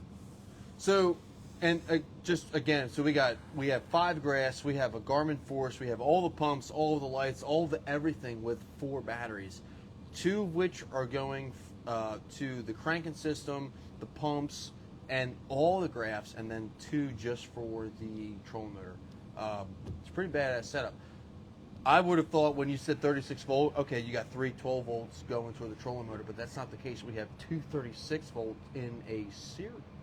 In parallel, I almost screwed that up. You did. I did. 2 36 volts in parallel Idiot. to power the What an force. idiot. 2 12 volts in When did parallel Boatman get here? to do everything else. Pretty cool, man. Pretty awesome When build. did all these boats get in here? Yeah, we got a forklift driver. No, this is super cool. It's a huge, like, I think it's awesome to learn about this kind of stuff because, like, that's all, like, we're trying to do, especially with the show and Bass and Beer Radio, is trying to teach you guys and show and share our experience with the experts, all 3 of these guys, with you guys. So this is a potential setup for your boat. I mean, if you have the bill space, if you're looking for more power, you could run this. You could run 2 36 volt in parallel batteries and run your Garmin Force, your Lowrance Ghost, or your Ultrex Quest with a very simple setup. I mean, this is like I said, look at it again. There's just tons of room in here. It's simple. It's awesome. The entire point of what we do is to educate people that watch, no matter whether it be boat setup, props, fishing. The entire purpose of what we do is the time that we spend on the water and take what we learn and pass that knowledge on to other people. Yeah. So we got a microphone that's about to die because Chad didn't charge it. He did, but it didn't work. I tried, it didn't work. He did try. That being said, mine still has plenty of juice. So what I want to do, we've gone through all these boats now.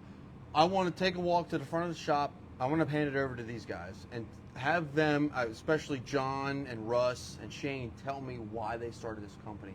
And, like, to me, dude, I'm like a kid in a candy store. Like, I could not imagine coming to work here every day and getting to crawl through boats and just live the dream of making a pristine boat. So we're gonna walk to the front of the shop. We're gonna have these guys tell us what it is about JCS Marine and why you should bring your boat here.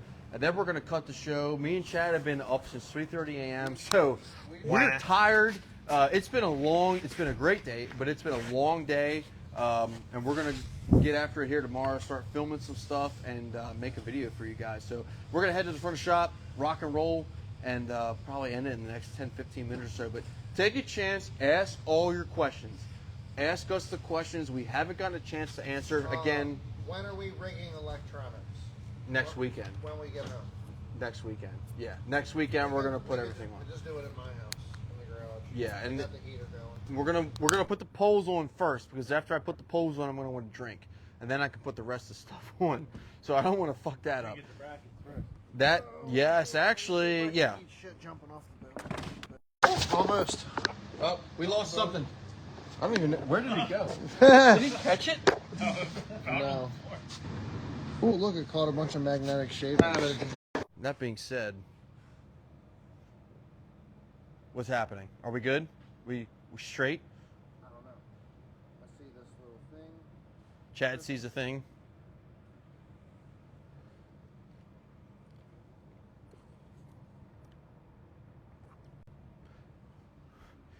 Chad's messing with things. We'll be right with you when Chad figures out his life, which is hopefully in the next 10 minutes or less. It's probably in the next 30 seconds. I don't know if this is working or not. It says something about the audio isn't working. It's probably... It's on, now it says, and back. Who's got the other mic? I It's- handed it to him. It's this one right here. It's probably this one. Can you turn this one off? Yeah. I don't know how to turn it off. All right. I have the mic. It's right here. You guys should be able to hear us now.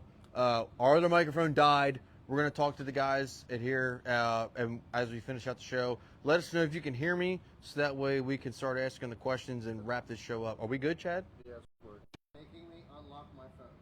Chad's unlocking his phone. We're still streaming live. It's just, he's like, Paul's like, and you're going again. No, we're here. It wouldn't be Bass and Beer Radio without technical Yeah, it difficulties. wouldn't be Bass and Me Radio without some stupid shit happening. Right. Are we back? Yeah. Are we know, back? Paul said you're going again.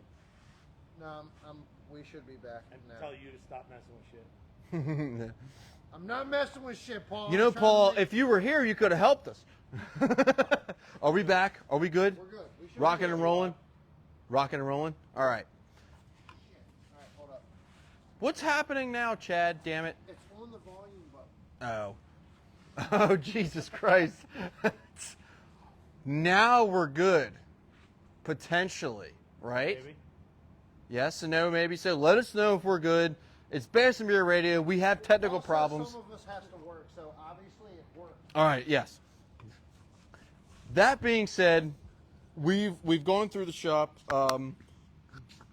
We're down. Hello. We're down to one microphone. Chad just like zoomed in on my fucking skin pores here. Into your private, to your Correct. privacy. We went through the shop. You guys do some awesome work. Give us like, I want to. I'm speechless after going through all these rigs. I mean, we just went through 6 boats. We went through 6 of the most badass boats ever. And that doesn't even include what's outside and what you guys are going to do next and what your plans for, because we were talking about that earlier. You guys have some major plans for later. Why'd you start this company? And I mean, this is your 4th shop in 4 years. We did walk through the new shop. It's huge. It is like, what's it, 5 times the size of this one? This is 4,000 square foot, and we're going into 14,000 square foot. So it's it's a big jump. it's about 4 times the size of it. I mean, you started it, if I remember correctly, you told me you started this company during COVID. Is that right? Officially started during COVID.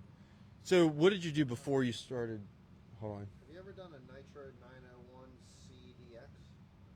The center console nitro, yes. I'm assuming. Just the detail, I believe. Yeah. Yep. So it's a good question. Who asked us that, by the way? That was Lloyd Mumford. Oh, cool. Thanks for joining us, Lloyd. Appreciate you coming in, man. Bring it up here, Lloyd. Yes. So you started the company during COVID. I mean, what did you do before this, and why did you decide, yeah, I'm going to do this for myself? I mean, I always tinkered with boats, my own boats, friends' boats. I drove trucks long distance back and forth to Florida, Midwest. He's been on Route 40. Hates it, by the way. Yeah, Maryland, DOT. I remember. You know, Coming back. And starting, working on my own boats and my friends' boats was out of necessity. A lot of us couldn't afford to go to a marina and pay ridiculous prices to get things done. And I've kept that in mind since we opened.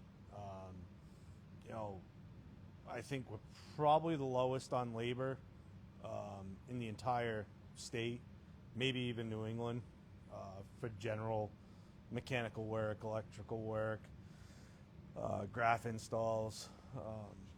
Gel coat work is up there, but I mean, it's gel coat work, so it's that.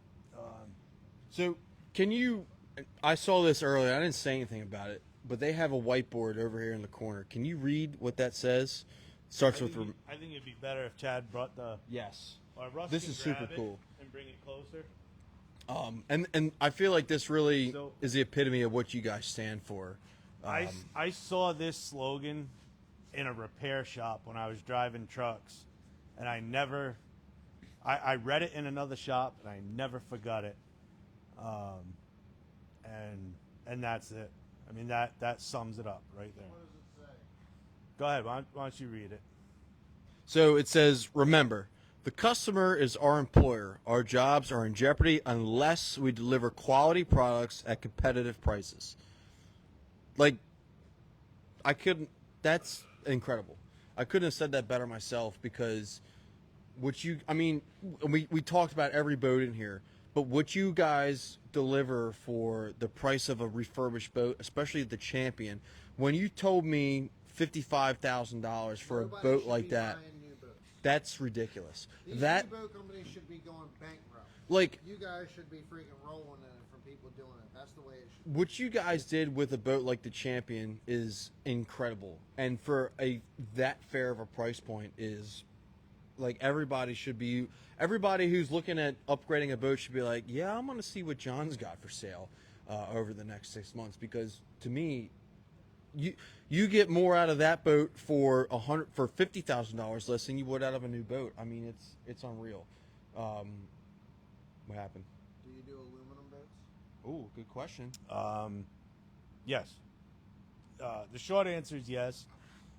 We built a crazy one-off aluminum boat for a customer, and we couldn't buy any of the kits that are available online to build his compartments and all that stuff, simply because our buddy Jason's a big dude. He's probably 6'5", 450-ish maybe at his heaviest. So we had to build the whole deck like we were building a bridge to move a tank over. And that boat came out absolutely insane. It's on our Facebook page. I mean, check it out. It was a tiller job, no console, but check out JCS Marine Restoration on Facebook. Scroll through a couple years and you'll see it. It was insane. So, and to close out before we finish the show, like what John said is 100% true. We've shown you just the boats in this shop at this current moment in time, what JCS Marine's capable of. There are, how many boats would you guys say you've done so far? Hundreds. Yeah, it's up there. There's hundreds of boats out there in this area and across the United States of America. That'll give you a boner. That JCS has done. What's the furthest customer you guys would say you've had so far? I hope it's not me. So far, Florida. So we have boats from Maine to Florida that have been touched by this shop. So you saw 6 of them. You haven't seen everything. If you have a boat, an older boat that you're looking to really get done and to bring it to the next level, this is the place. We've shown you what they're capable of. I promise you. And they'll be coming to the new shop. They will be going to the new shop. And most importantly, like the biggest thing I really want to stress is when I came up here, I came to John once I got, a very sobering conversation of what condition the boat was in.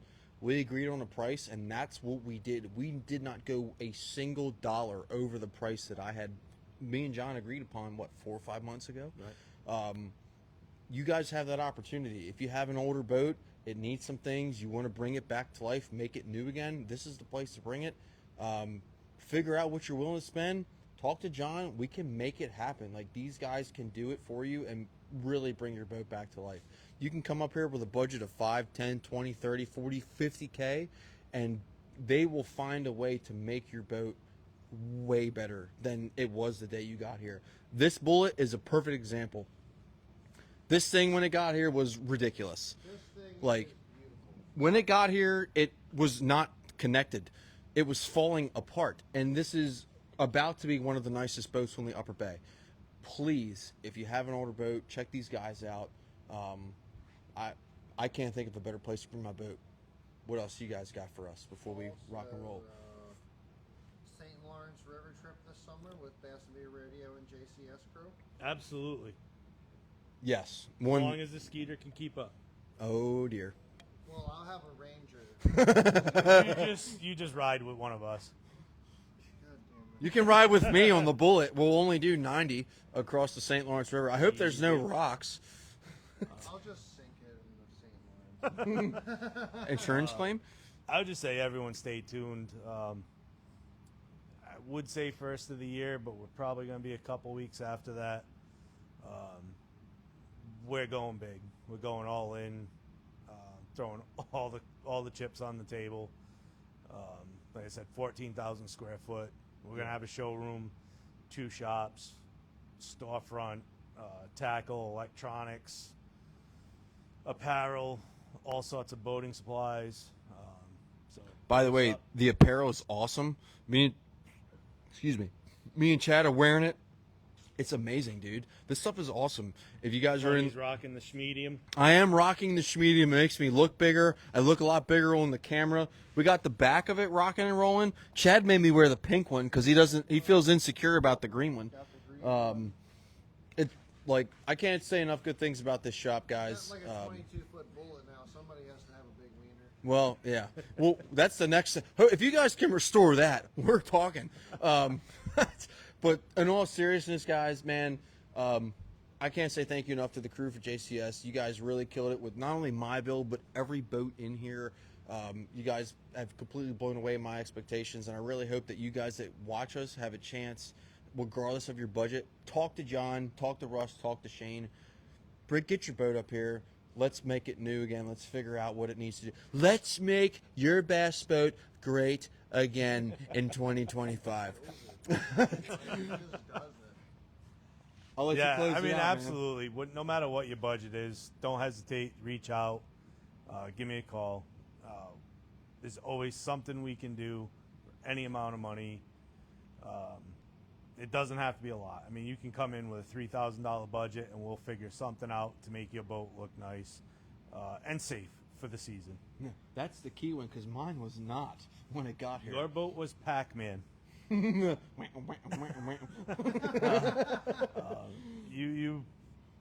definitely have something worth cherishing for a long time. You're lucky to be alive. Probably. That being said, guys, we're going to close it out. I want to give these guys their time back. They've been here with us since 10 o'clock this morning. Again, huge thank you to the crew here at JCS. It has been awesome. We have another day here tomorrow to do some more filming. So we're going to make a badass standalone video for you guys. Maybe we'll go live again. We might. We'll see what happens. But thanks for joining us. We really appreciate it. Bring your boats up here, please. You owe it to yourself. You owe it to your boat. If you got an older boat, bring it up here. Make it new again. Make your boat new again. The #1 restoration shop. We got to give Chad the mic. I'm just saying, I don't know if you've seen this champion or anything, but if you got a boat you want to restore and you don't bring it up here, you're pretty fucking retarded. So bring your boat up here. Look at Tony's boat. Look at how sexy it is. I have a boner standing here. If you don't freaking bring a boat up here to get restored, you're stupid. You're retarded. Bring your boat up here. That being said, guys, we're going to close it out. Thanks for joining us. We really appreciate it. Have a great rest of your weekend. Be safe in the cold. And bring your boat up here if you want to make it nice. Don't be retarded.